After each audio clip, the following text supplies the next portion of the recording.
하나님 말씀은 예레미야서 20장 7절부터 우리 18절까지 교독하겠습니다. 예레미야 20장 7절부터 18절입니다. 교독하겠습니다.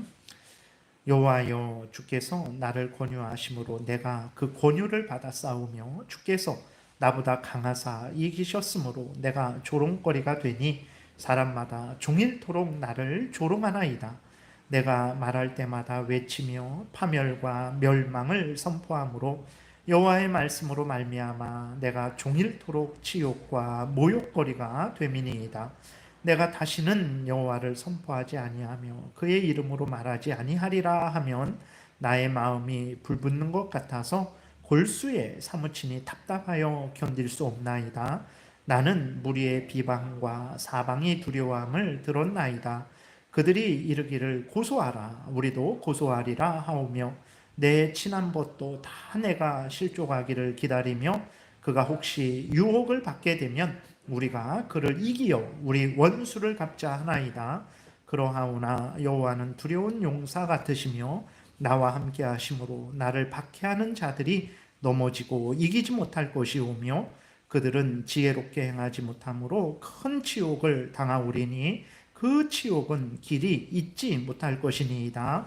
의인을 시험하사 그 패부와 심장을 보시는 만군의 여호와여, 나의 사정을 주께 아뢰었사온즉 주께서 그들에게 보복하심을 나에게 보게 하옵소서. 여호와께 노래하라, 너희는 여호와를 찬양하라. 가난한 자의 생명을 행악자의 손에서 구원하셨음이니라.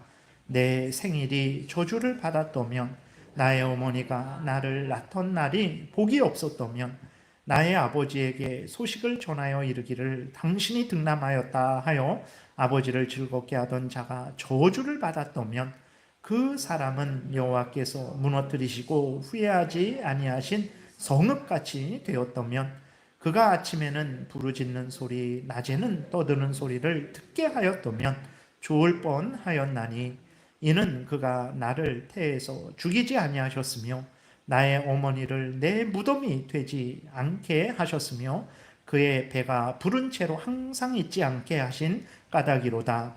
어찌하여 내가 태에서 나와서 고생과 슬픔을 보며 나의 날을 부끄러움으로 보내는고 하니라. 아멘. 기도드리겠습니다. 살아계신 하나님, 이 시간 하나님의 말씀을 우리가 전하고 듣고자 합니다. 성령께서 역사하셔서 성경에 기록된 하나님의 뜻을 잘 깨달아 알게 도우시고 또 하나님이 알려주시는 대로 잘 믿고 따르는 우리 모두가 되게 도우소서. 감사드리고 예수 그리스도의 이름으로 기도드렸습니다. 아멘. 오늘 그 7절에 보게 되면 여호와여, 주께서 나를 권유하심으로 내가 그 권유를 받았사오며 주께서 나보다 강하사 이기셨으므로 내가 조롱거리가 되니 사람마다 종일토록 나를 조롱하나이다 라고 이렇게 예레미야가 하나님께 이제 불평 아닌 불평을 하는 거죠. 근데 이것은 뭐 이렇게 어떤 하나님을 거역하고 대적하는 차원의 불평이 아니고 예레미야가 너무나 힘들고 어려워서 하나님께 이제 기도하는 것이라는 것을 우리가 잊지 말아야 됩니다. 그래서 우리도 힘들고 어려울 때 불평하고 원망할 것이 아니라 하나님께 그 힘들고 어려운 사정을 다 아뢰면 그게 기도가 되는 거예요. 불평하고 원망하는 건 어리석은 일입니다. 힘들고 어려운 그 모든 상황을 하나님께 아뢰면서 은혜를 구하는 것이 복된 것이라는 것을 우리가 늘 명심해야 되겠습니다. 예레미야가 이렇게 7절에서 하는 말은 무슨 말입니까? 그러니까 예레미야가 선지자 생활을 40년 했어요. 40년 했는데 아주 젊은 청년 시절부터 일찍 하나님의 말씀을 선포하는 선지자 역할을 한 거죠. 근데 예레미야가 자원해서 선지자가 된 것은 아닙니다. 우리가 1장에서 살펴봤듯이 하나님이 강권적으로 예레미야를 선지자로 세웠어요. 그랬을 때 예레미야는 아주 극구사양했습니다. 아주 자기는 예레미야 1장 6절에 보게 되면 정말 슬프도소이다 그랬어요. 그러니까 그것이 이제 하나님은 거룩하시고 위대하시고 그 자기는 너무나 미약하고 부족하다라는 거죠. 그래서 하나님 앞에 서니까 자기는 하나님 앞에 설 수도 없고 하나님의 그 사명을 감당할 수도 없는 미련한 자요, 무지한 자요, 무능한 자요, 정말 연약한 자요. 그래서 하나님 앞에서 그 사명을 감당할 수 없다라고 이렇게 말을 하는 거죠. 그래서 나는 아이라 그랬어요. 예레미야가 나는 아이라. 말할 것을 알지 못합니다. 하나님, 저는 무지하고 무능하고 능력도 부족하고 정말 그 강팍한 이스라엘 백성들 앞에 갈 용기도 없는 자입니다. 저는 하나님이 저를 부르시는데 제가 하나님의 부름에 응답할 수 없습니다 라고 이렇게 예레미야가 거절을 했어요. 그런데 하나님이 뭐라고 말씀을 하셨냐면, 내가 너 거절하지 말아라. 내가 너를 창세 전부터, 모태에서 짓기 전부터, 모태에 생기기 전부터 하는, 그러니까 뭐 그거는 창세 전부터 계획하신 거죠. 내가 너를 계획했고, 내가 너를 선택했고, 내가 너를 선지자로 사용하기 위해서 미리 계획을 세웠어. 내가 너와 함께 할 것이고, 너가 말 지어내서 하라는 것도 아니고, 내가 너에게 하라는 말만 하면 되니까 너는 조용히 하고, 내가 너에게 명령하는 대로 너는 선지자의 사명을 감당해라 라고 이렇게 하나님이 말씀을 하셨어요. 예레미야 1장 5절부터 6절 건너뛰고 10절까지 우리 교독을 하겠습니다. 제가 먼저 읽을게요. 하나님이 예레미야에게 말씀하시는 거죠. 내가 너를 모태에 짓기 전에 너를 알았고, 내가 배에서 나오기 전에 너를 성별하였고, 너를 여러 나라의 선지자로 세웠노라 하시기로, 여호와께서 내게 이르시되 너는 아이라 말하지 말고 내가 너를 누구에게 보내든지 너는 가며 내가 내게 무엇을 명령하든지 너는 말할지니라. 너는 그들 때문에 두려워하지 말라. 내가 너와 함께하여 너를 구원하리라. 나 여호와의 말이니라 하시고, 여호와께서 그의 손을 내밀어 내 입에 대시며 여호와께서 내게 이르시되 보라, 내가 내 말을 내 입에 두었노라.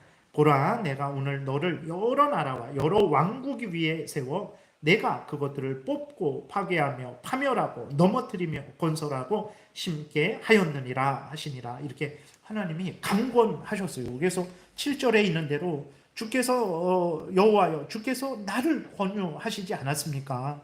그래서 내가 그 권유를 받은 것 아닙니까? 주께서 나보다 강하사 나를 이기지 않았습니까? 그러니까 예레미야는 싫습니다. 하나님, 저 못합니다 라고 했는데 하나님이 안 돼. 너는 해야 돼. 내가 선택했고 내가 결정했어. 내 뜻이야. 내가 도와줄 테니까 너는 조용히 하고, 이제 물론 이렇게 강압적으로 하신 것은 아니죠. 하나님이 이렇게 위험 있게 말씀을 하시니까 예레미야는 이제 하나님의 말씀을 받아들인 거예요. 이것을 여기에서 말을 하고 있는 것입니다. 그렇게 내가 선지자가 되지 않았습니까? 이렇게 말을 하는 거예요. 이러한 예레미야의 순종은 오늘 우리도 바탕이 본받아야 된다는 것을 우리가 항상 생각해야 됩니다. 하나님께서 창세전에 계획하신 하나님의 뜻에 우리는 기꺼이 즐거이 순종하는 삶을 살아야 돼요. 그러면 조금 더 이렇게 우리가 그럼 하나님의 뜻이 무엇일까요? 생각해 보고자 하면, 하나님의 뜻이 무엇일까요? 우리를 향한 하나님의 뜻이 무엇입니까, 여러분? 너무나 간단해요. 성경을 통해서 우리에게 알려주시는 대로 하나님은 창조주요 구원주시다라는 것을 굳게 믿고, 하나님의 자녀된 자로서, 예수 그리스도를 믿어 하나님의 자녀된 자로서 나의 창조주, 나의 구원주 대신 하나님의 뜻을 따라 살아가면 되죠. 그럼 하나님의 뜻이 뭐냐? 그랬을 때 바로 이 성경 말씀입니다. 이 성경 말씀이 우리를 향한 하나님의 뜻이에요. 성경에서 알려주는 것을 믿고, 믿으라는 것을 믿고 행하라는 것을 행하는 것이, 그게 하나님의 뜻이죠. 이게 하나님의 뜻이에요. 이것을 우리가 행해야 되는 것입니다. 근데 많은 그리스도인들이 성경대로 믿고 살아가는 것이 하나님의 뜻이다라고 하면 시큰둥해합니다. 아니, 그걸 누가 모릅니까?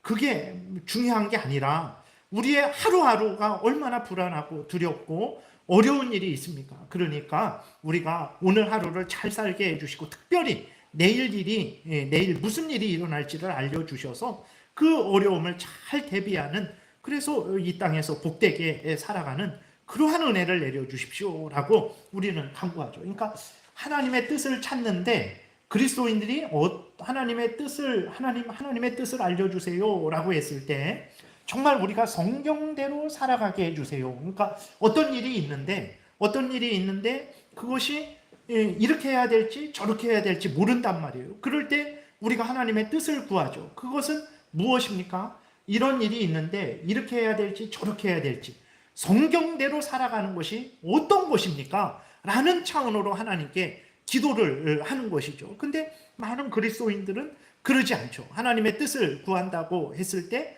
그 뜻은 대개 내일 무슨 일이 일어날지, 그래서 내가 해를 당하지 않고 내가 좋은 일만 이렇게 또 결정해서 선택해서 이렇게 할 수 있는 그러한 하나님의 뜻을 구하는 경우가 많아요. 그것은 하나님의 뜻이 아닙니다. 그래서 그것은 이제 그리스도인들만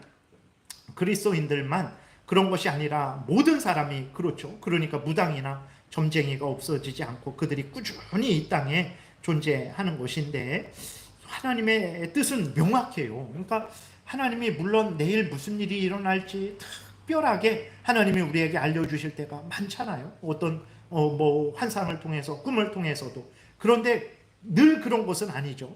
그러면 그것은 아주 특별하게 하나님이 그렇게 아주 긴급한 상황 가운데 그러한 일을 주시는 거죠. 그래서 우리는 그러한 것들을 구해서는 안 되고, 일상을 살아갈 때 우리는 어떻게 해야 되냐? 하나님의 뜻을, 이 성경 말씀을 잘 분별해서 이 성경 말씀대로 우리의 가정생활, 우리의 직장생활, 대한민국 국민으로서의 삶을 살아갈 때에, 그리고 교회에서 신앙생활 할 때에 이 성경대로 살아가는 것을 우리가 그것을 구해야 되는 거예요. 그래서 되게 하나님의 뜻을 찾는다라고 하면서 내일 무슨 일이 일어날지에 대해서만 관심을 갖는 것은, 그것은 하나님이 기뻐하시는 일은 아니라는 것을 우리가 기억해야 되는 것입니다. 그리고 내일 무슨 일이 일어나는 것을 알려주신다고 해서 우리가 다 잘 되는 거 아니에요. 왜 그러냐? 여러분, 만약에 하나님이 내일 일을 알려주시면 우리가 잘 감당할 수 있을 것 같습니까? 복되게 살아갈 수 있을 것 같습니까? 그럴 수 있겠죠 라고 우리가 생각하지만 그러지 않습니다. 만약에 내일 내가 교통사고로 정말 다리 부러지고 허리 부러지고 팔 부러지는 그러한 것을 미리 안다면 내가 오늘을 감사함으로 기쁨으로 아침을 먹을 수 있겠어요? 도저히 먹지 못합니다. 불안하고 두려워서. 아니면 내일 교통사고 나서 내가 죽는다라는 것을 내가 오늘 안다면, 한 달 전에 안다면, 10년 전에 안다면 그 10년을 알차게 쓸까요? 그러지 못하죠. 정말 벌벌벌 떨면서 아무것도 못하고 정말 말라서 죽어버릴 겁니다. 아마 그렇게 될 거예요. 반대로 좋은 일이 일어나면, 우리가 미래에 좋은 일이 일어나는 것을 우리가 알면 더 잘 인생을 살아갈 수 있을까? 안 돼요. 그 뭐 개미와 배짱이 그 얘기, 거기에 나오는 배짱이 아무런 일도 안 하고 그저 놀고 먹는 거. 아니 내일 뭐 10억 복권이 맞을 텐데, 내일 정말 뭐 무슨 일로 인해서 내가 세상에서 가장 좋은, 가장 제일 가는 부자가 될 텐데, 그것을 알면 오늘 내가 열심히 일을 할까요? 절대 그러지 않습니다. 그래서 정말 우리가 내일 일을 알려고 할 필요가 없어요. 하나님이 알려주시지도 않고, 물론 특별한 경우에는 알려주시지만, 하나님 일상을 보세요. 우리 인생 가운데 내일 일을 몇 번이나 알려주셨습니까? 하나님이. 그러니까 하나님의 일반적인 뜻은 그런 것이 아니에요. 그렇기 때문에 내일 무슨 일이 일어날지 우리가 정말 하나님 앞에 알려달라고 그럴 필요 없습니다. 그럼 우리는 어떻게 해야 되냐?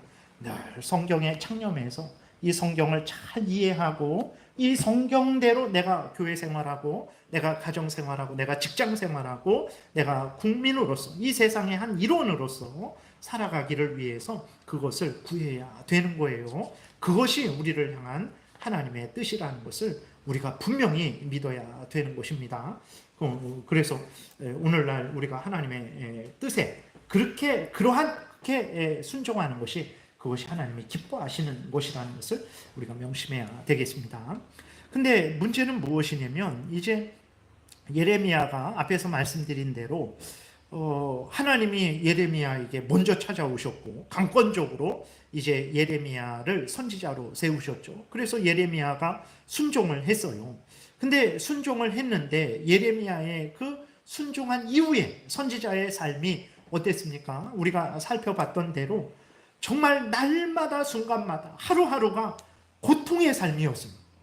수많은 사람들이 거의 그 가족들도 그렇고 고향 사람들도 그렇고 친구들도 그렇고 나라의 지도자들도 그렇고 다른 선지자들도 그렇고 제사장들도 그렇고 예레미야를 조롱하고 멸시하고 위협하고 핍박하는 하루하루였죠. 그러니까 예레미야가 제가 하나님이 권유해서 제가 순종하지 않았습니까? 하나님이 강권적으로 역사하셔서 내가 복종하지 않았습니까? 근데 하나님, 저의 삶은 너무나 고통스럽습니다 라고 예레미야가 이제 말을 하는 거예요. 그래서 7절부터 우리 10절까지, 오늘 본문 7절부터 10절, 9절은 건너뛰고 이제 7절부터 10절 교독하겠습니다. 제가 먼저 읽을게요. 여호와여, 주께서 나를 권유하심으로 내가 그 권유를 받아싸우며 주께서 나보다 강하사 이기셨으므로 내가 조롱거리가 되니 사람마다 종일토록 나를 조롱하나이다. 내가 말할 때마다 외치며 파멸과 멸망을 선포하므로 여호와의 말씀으로 말미암아 내가 종일토록 지옥과 모욕거리가 됨이니이다. 나는 무리의 비방과 사방의 두려워함을 들었나이다. 그들이 이르기를 고소하라, 우리도 고소하리라 하오며 내 친한 벗도 다 내가 실족하기를 기다리며 그가 혹시 유혹을 받게 되면 우리가 그를 이기어 우리 원수를 갚자 하나이다. 그러니까 하나님의 명령을 따라서 선지자가 되어서 하나님의 그 명령을 전했더니 칭찬하고 격려하고 동참하는 것이 아니라 비난하고 조롱하고 멸시하고 위협하고 죽이려고 하는 거죠. 왜 그렇습니까? 이스라엘 백성들이 범죄를 하니까 그 이스라엘 백성들의 죄를 드러내고 책망하고 그래서 하나님께로 돌아오게 하는 그 하나님의 명령을 전한 거거든요. 근데 지난번에도 말씀드렸지만 죄 짓는 자들은 자기가 죄인이라는 말을 제일 듣기 싫어하거든요. 그리고 왜 싫어합니까? 그 죄가 자기에게 기쁨이 되기 때문에 그래요. 죄 짓는 사람 보세요. 억지로 눈물 흘리면서 정말 질질 도살장에 끌려다가는 그러한 소처럼 억지로 죄를 짓습니까? 그러지 않아요. 자기가 좋아서 거기에 쾌락이 있고 거기에 어떤 이 땅의 재물을 얻는 일들이 있고 자기 탐욕을 성취하는 일들이 있기 때문에 절대로 그 죄를 이제 싫어하지 않고 그 죄를 벗어버리지 않으려고 하는 거죠. 근데 예레미야가 자꾸 죄인이다라고 말하고 지금 죄를 지면서 기쁨을 누리고 이 세상의 즐거움을 누리고 부요함을 누리고 자기 마음대로 살아가고 있는데 돌이키라고 하니까 그게 싫은 거예요. 그래갖고 예레미야가 아무런 잘못도 안 했습니다. 그저 하나님의 말씀 전하고 그렇게 하면 멸망하니까 회개하고 돌이키라 이 말씀 전했는데 그래서 예레미야를 싫어한 거거든요. 근데 싫어하되 우리가 살펴본 데도 고향 사람들도 예레미야를 죽이려고 했고 정말 지난주에 1절부터 살펴본 대로 바수울이 예레미야를 때리고 또 감옥에 가두고 위협하고 이런 일들이 늘 있는 거예요. 그러니까 예레미야도 인간인지라 이제 감당하기 힘든 거죠. 그래서 하나님께 기도하는 거예요. 그래서 얼마나 힘들었는지 예레미야가 어떻게 합니까? 예레미야가 큰 결심을 하는데 내가 이제 선지자 노릇을 그만둬야 되겠다. 내가 하나님 말씀 전하는 일을 그만둬야 되겠다. 라고 결심을 합니다. 우리 9절 한 목소리로 같이 읽어보겠습니다. 내가 다시는 여호와를 선포하지 아니하며 그의 이름으로 말하지 아니하리라 하면 나의 마음이 불붙는 것 같아서 골수에 사무치니 답답하여 견딜 수 없나이다. 그러니까 너무나 힘들어서 정말 이제는 선지자 일을 그만둬야 되겠다. 정말 내가 감당 못하겠다라고 그렇게 결심을 했더니 하나님께서 어떻게 하십니까?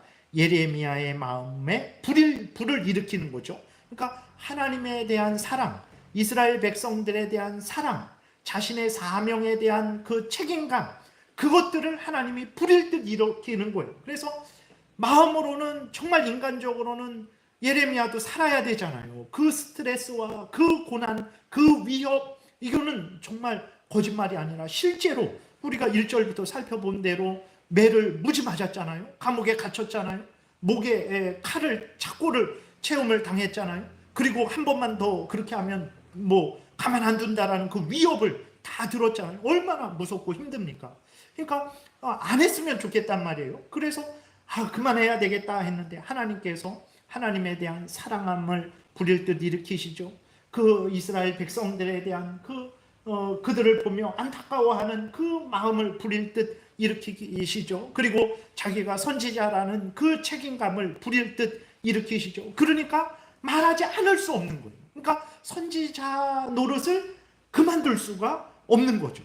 그래서 예레미야가 정말 내가 그만둬야 되겠다 했더니 오히려 이 속에서 하나님에 대한 사랑과 이스라엘 백성들에 대한 사랑과 그 자신의 사명감에 대한 그 마음이 불일 듯 일어나갖고 견디지를 못하는 거죠. 그러니까 예레미야가 얼마나 괴로웠겠습니까? 그만두면 좀 편할 텐데 그만두지는 못하고 하나님의 일을 하니 정말 오히려 갈수록 더 위협과 핍박과 그 조롱과 멸시가 거세지고, 참 예레미야가 이러한 상황이었던 거예요. 여러분, 이렇게 우리도 신앙생활을 하다가 보면 너무나 힘들고 또 때로는 억울하기도 한 그러한 경우를 당할 때가 많아요. 그때 우리 마음에 어떤 마음이 생깁니까? 예레미야처럼 그만두자. 내 이 일로 인해서 돈을 억수로 버는 것도 아니고 이런 마음 가지면 안 됩니다. 근데 인간인지라 그렇게 생각할 수도 있다라는 거예요. 그것도 아니고 내가 가만히 있으면 이런 말도 안 듣고 이런 고생도 안 하겠지 하는 마음이 들지 않습니까? 근데 여러분, 그런 생각을 할 때에, 그런 마음을 가질 때에 이러니까 마음이 편하다, 이러한 내 마음이 이런 상태가 되면 여러분, 그때에는 하나님의 은혜가 없는 거예요. 정말 조심해야 됩니다. 그렇게 다 그만둬야 되겠다. 이제는 희생이고 봉사고 헌신이고 그만둬야지 라는 마음을 가졌는데 마음이 편안하다. 여러분, 심각한 상황입니다. 하나님의 은혜가 없는 상황이에요. 즉시로 회개하고 돌이켜야 됩니다. 근데 내가 다 그만두고 다 필요 없어. 그냥 내가 그냥 조용히 살아야지. 그러한 마음을 가졌는데 정말 마음이 불안하고 두렵고 정말 이러면 안 되지, 정말 내가 힘들어도 이러면 안 되지 하는 마음이 생긴다면 여러분, 그것은 하나님의 은혜가 있는 것입니다. 그런 마음이 들 때에 하나님께 감사하고 또 하나님 앞에서 온전한 마음을 갖지 못한 것에 대해서 회개하고 다시 돌이켜서 열심히 하나님 앞에 헌신 봉사해야 되는 거예요. 왜 그렇습니까? 정상적인 그러한 경우에는 하나님이 그러한 마음을 가질 때 그 사람의 마음에 그래도 하나님을 믿고 따라야지, 그래도 너의 사명을 감당해야지, 그래도 너가 희생하고 헌신하고 봉사해야지, 그게 내 뜻 아니냐, 내가 하나님을 사랑하고 이웃을 사랑하라는 것이 내 뜻 아니냐, 힘들 때에는 그런 일 안 하고 기쁠 때에만, 인정해 줄 때에만, 좋을 때만 그러는 것이 옳으냐? 그러니 힘들고 어려워도 다시 힘을 내고 다시 용기를 내라. 하나님이 예레미야에게 이렇게 말씀을 하셨어요.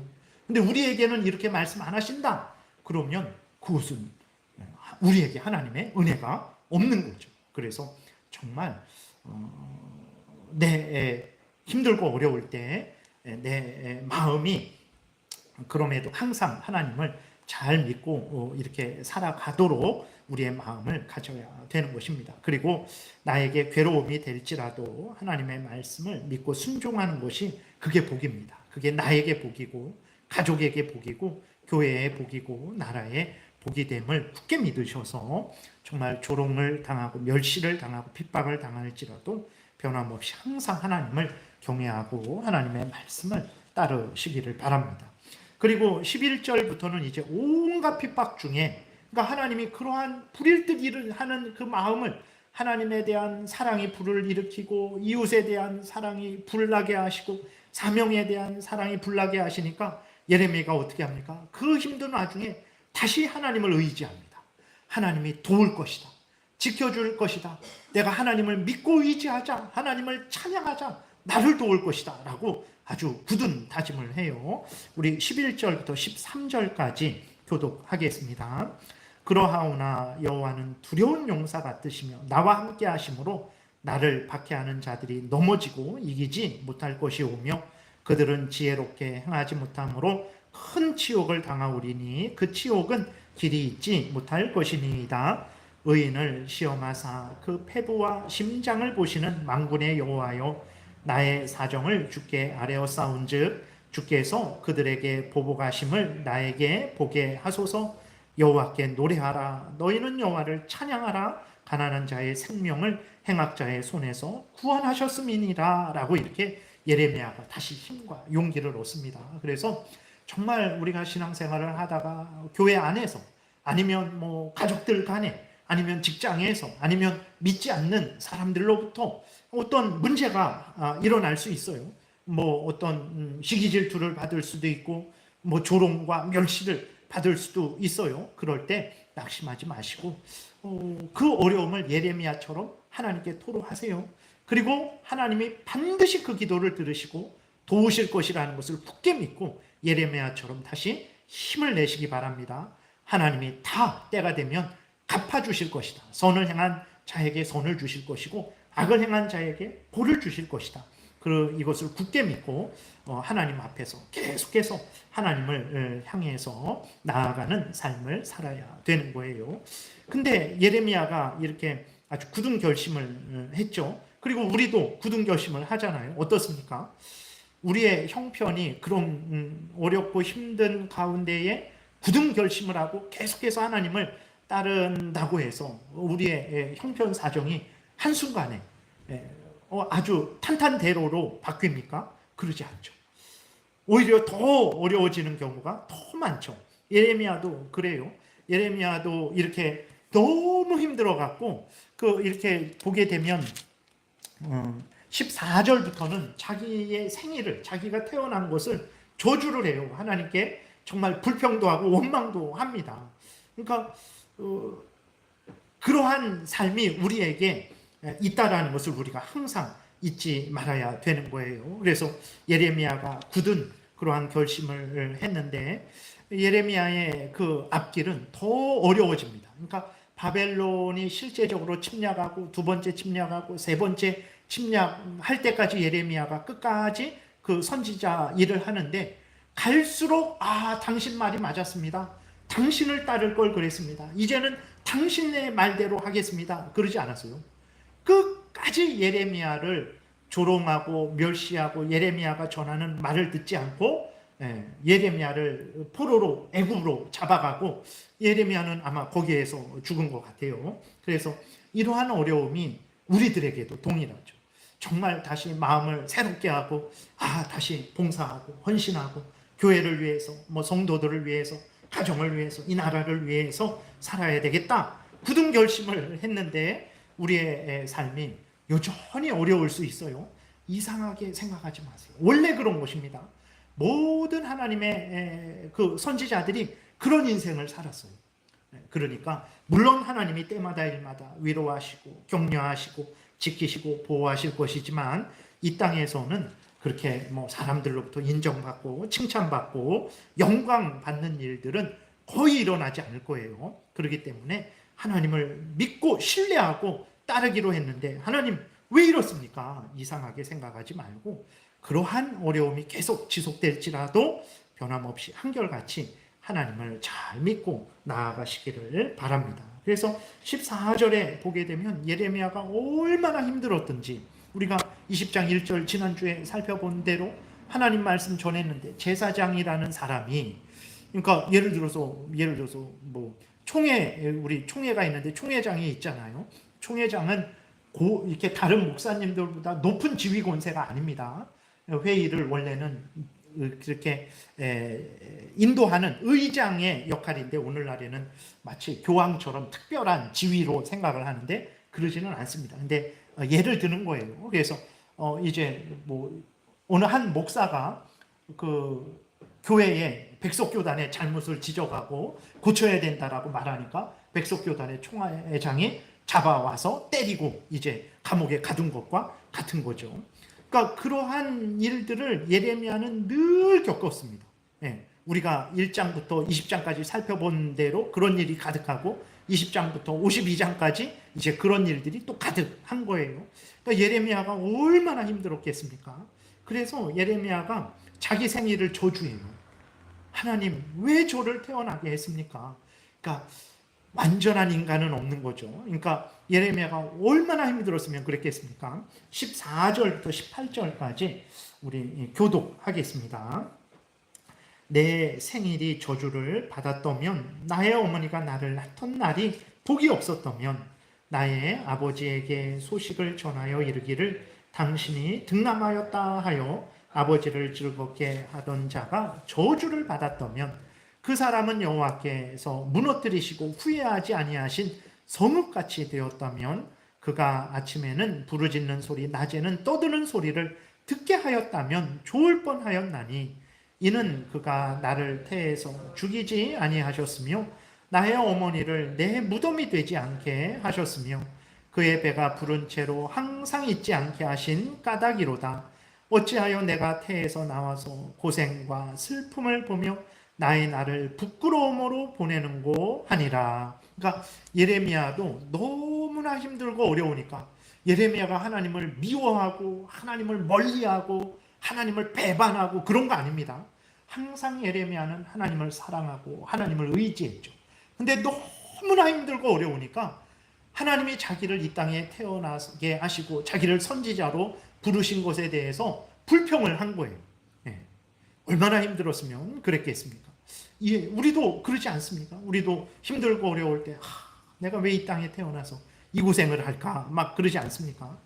정말 이해는 하지만 이러한 말도 하나님 앞에서 죄가 된다라는 것을 우리가 기억해야 됩니다. 물론 그렇다고 하나님이 너 이리 와 해갖고 막 거기에 대해서 또 벌 주고 막 그러시지는 않죠. 그런데 앞에서도 말씀드렸듯이 너무나 힘들고 어려우면 그 힘들고 어려운 것을 하나님께 아뢰세요. 불평하고 원망하지 말고 하나님께 아뢰고 은혜를 구하세요. 그러면 기도가 되고 하나님이 은혜를 내려주세요. 근데 그러지 않고 불평하고 원망하고 하나님 믿어봤자 소용없다. 그래서 돌이켜서 사람을 의지하고 우상을 의지하고 그러면 오히려 그것은 죄가 되고 우리에게 해가 된다라는 것을 우리가 분명히 기억해야 되겠습니다. 그래서 힘들면 힘들다고, 어려우면 어렵다고, 이런 생각이 나면 이런 생각이 난다고 하나님께 아뢰고 은혜를 구하는 여러분들 되시기를 바랍니다. 그 다음에 또 앞에서도 잠깐 말씀드렸지만, 그리고 우리가 이 땅에 살아가는 동안에는 우리에게 항상 칭찬만 있을 것이다라고 절대로 생각해서는 안 됩니다. 근데 오늘날 그리스도인들이 주변 사람들로부터, 같은 성도들로부터 또 세상으로부터 인정받고 칭찬받는 일을 아주 당연시하죠. 그래서 주변 성도들로부터 그러면 안 되지만 주변 성도들로부터 어떤 문제가 있을 때에 매우 낙심하고 아주 절망하고 아주 아니면 그래서 매우 분노하든지 아니면 포기하고 이렇게 떠나가는 일들이 있어요. 그래서는 안 됩니다. 그리고 세상으로부터 조롱과 멸시와 핍박을 당할 때에도 막 견디지 못하고 이제 예수 그리스도를 믿는 것을 아주 후회하고 부인하고 떠나가는 그러한 경우도 있는데 그래서는 안 됩니다. 왜 그렇습니까? 앞에서 계속 말씀드렸어요. 그러니까 왜 그러냐면 그런 일이 있어서는 안 되는데 왜 그런 일이 있냐? 내 죄 때문에 그렇습니다. 그러니까 왜 성도들 간에 문제가 생길까요? 나는 완전한데 저 사람 때문일까요? 물론 그러기도 해요. 저 사람이 문제가 있어서 그러기도 해요. 근데 저 사람만큼 나도 문제가 있어서 그렇습니다. 성경은 항상 너를 낮추고 다른 사람을 높여라 그랬어요. 너보다 다른 사람을 더 낮게, 더 좋게, 더 훌륭하게 여겨라. 하나님이 이렇게 말씀을 하십니다. 그래서 문제가 일어나는 것은 부딪혀야 돼요. 내가 안 부딪히면 이게 소리 안 나요. 부딪히니까 소리가 나는 거죠. 그래서 왜 우리가 신앙생활 잘 하려고 하는데 어려움이 있고 문제가 발생할까?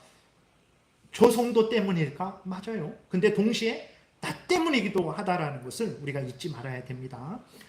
그리고 이제 세상은 항상 우리 그리스도인들을 그렇게 좋아하지 않아요. 여러분, 우리나라 이렇게 들어와서 선교된 지 100년이 좀 넘었죠. 1885년에 공식적으로 그렇게 들어온 걸로 돼 있는데 들어와서 얼마나 교육 사업에 아니면 또 의료 사업에 또 이 정말 우리나라를 잘 살게 하는 그 일을 얼마나 대단하게 했습니까? 근데 지금 보세요. 그렇게 행했던 그 교육이나 의료나 그런 것들에 대해서 정말 그 세상이 인정해주고 고마워하고 있는지 전혀 그러지 않습니다. 그래서 세상은 당연히 우리 그리스도인들은 그럼에도 불구하고 변함없이 한결같이 내 형제 자매를 위해서 또 믿지 않는 불신자들을 위해서도 온 힘을 다해서 사랑하고 그들을 위해서 헌신봉사해야 되는 거예요. 그건 마땅한 거예요. 근데 그렇게 할 때에 오히려 칭찬받지 못하고 오히려 조롱을 받고 멸시를 받고 핍박을 받는다고 해서 이상하게 생각해서는 안 된다라는 거예요. 예레미야가 이방인에게 보냄받지 않았죠. 물론 이제 그 주변 나라들 바벨론, 뭐 아수르 뭐 그러한 다른 나라들에 대해서 심판하는 그러한 사명도 받았지만 또 예레미야의 주된 사역지는 어디입니까? 이스라엘 땅이에요. 이스라엘 민족에게 보냄을 받았어요. 근데도 예레미야가 온갖 조롱과 멸시와 위협과 핍박을 당했어요. 예레미야는 같은 민족에게 보내졌는데도 이러한 핍박과 정말 그 조롱과 멸시를 당했는데 우리는 그러한 일들이 없을까요? 그러지 않습니다. 그래서 그런 일들이 있을 때 뭐 다른 성도의 문제면 정말 이렇게 사랑하는 마음으로 잘 이렇게 부탁을 하고 그 문제를 해결하면 되죠. 그리고 나 자신을 돌아보고 내가 잘못한 것도 분명히 인식하고 회개하고 돌이켜야 되는 것입니다. 그리고 세상에 그렇게 핍박을 할 때에 그는 뭐 예수님도 그렇고 모든 하나님의 조상들이 믿음의 조상들이 그렇게 됐다라는 것을 깨달아 알고 그것 때문에 낙심하고 그것 때문에 절망해서는 안 되는 거예요. 그래서 칭찬하지 않는다고 해서 너무 괴로워할 것도 없고 고통스러워할 것도 없습니다. 그리고 칭찬하지 않는다고 해서 나도 이제 사랑 안 해. 나도 이제는 저 사람들 위해서 일 안 해. 그러면 안 됩니다. 칭찬하지 않을지라도 나는 하나님이 나를 변함없이 사랑하신 것처럼 변함없이 나를 돕는 것처럼 우리는 믿지 않는 그 불신자들을 위해서도 변함없이 한결같이 헌신해야 되는 것입니다. 그래서 말씀을 정리합니다. 슬픈 일이 있으면 슬픔을 하나님께 얘기하세요. 어떤 정말 억울한 일이 있으면 억울한 일을 하나님께 아뢰세요. 그리고 잘 감당할 수 있는 은혜를 달라고 간절히 기도하세요. 하나님이 예레미야에게 그 은혜를 주시고 또 그 감당하게 하신 것처럼 우리에게도 같은 은혜를 내려주셔서 감당하게 하실 것입니다. 그래서 아무리 어려워도 낙심하지 마시고 힘을 내시는 여러분들 되시기를 바랍니다. 기도드리겠습니다. 살아계신 하나님 감사합니다. 우리가 무엇이간데 하나님의 귀한 선지자를 사용하셔서 우리가 마땅히 가져야 될 마음과 또 살아가야 될 길을 알려주시는지요. 하나님 성경에서 알려주시는 대로 믿고 따르게 도우소서. 내가 복을 받고 우리 가정의 복을 받고 직장의 복을 받고 이 나라가 복을 받고 대대로 복을 받고 또 우리 교회가 복을 받을 줄 믿습니다. 힘들거나 편안하거나 사람이 칭찬하거나 조롱하고 멸시하거나 변함없이 한결같이 하나님 뜻을 따라서 하나님 사랑하며 이웃 사랑하는 우리 모두가 되게 도우소서. 예수 그리스도의 이름으로 기도드렸습니다. 아멘.